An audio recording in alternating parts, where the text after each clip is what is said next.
Cricket से जुड़ी तमाम खबरें, वर्ल्ड रिकॉर्ड, आईसीसी रैंकिंग और आने वाली सीरीज के शेड्यूल से बाखबर रहने के लिए सब्सक्राइब करें बी ऑफिशियल चैनल को और दबाएं बेल के बटन को ताकि आप हमारी लेटेस्ट वीडियो सबसे पहले देख सकें। शुक्रिया।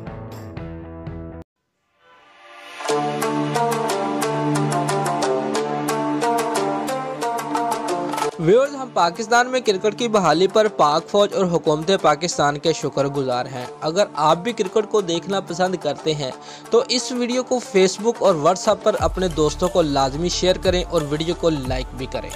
व्यूअर्स, पाकिस्तान सुपर लीग 5 के मुमकिना वेन्यूज़ के नाम सामने आ गए हैं। PSL 5 के तमाम मैचेस पाकिस्तान में ही होंगे।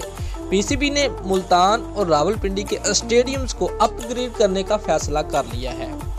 व्यूअर्स, तफसीलात के मुताबिक पाकिस्तान सुपर लीग का चौथा सीजन भरपूर कामयाबी के बाद इख्तिताम पजीर हो चुका है।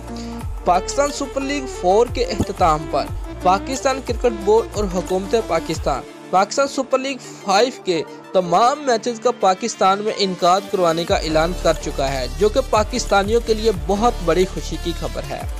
अब इस हवाले से मजीद कुछ तफसीलात सामने आई हैं कि पाकिस्तान सुपर लीग 5 के मुमकिना वेन्यूज़ के नाम सामने आ गए हैं। व्यूअर्स, PSL 5 के तमाम मैचेस पाकिस्तान के कुल 4 शहरों में खेले जाएंगे। पाकिस्तान सुपर लीग के मैचेस कराची, लाहौर, मुल्तान और रावलपिंडी के मैदानों में खेले जाएंगे। व्यूअर्स, PCB ने इस सिलसिले में अभी से तैयारियां शुरू करते हुए मुल्तान और रावलपिंडी के स्टेडियम्स को अपग्रेड करने का फैसला कर लिया है। दोस्तों, अगर आप भी चाहते हैं क्रिकेट की हर खबर को देखना तो आप हमारे चैनल को जल्दी से सब्सक्राइब कर दें और इस वीडियो को अपने दोस्तों को व्हाट्सएप और फेसबुक पर शेयर कर दें। शुक्रिया।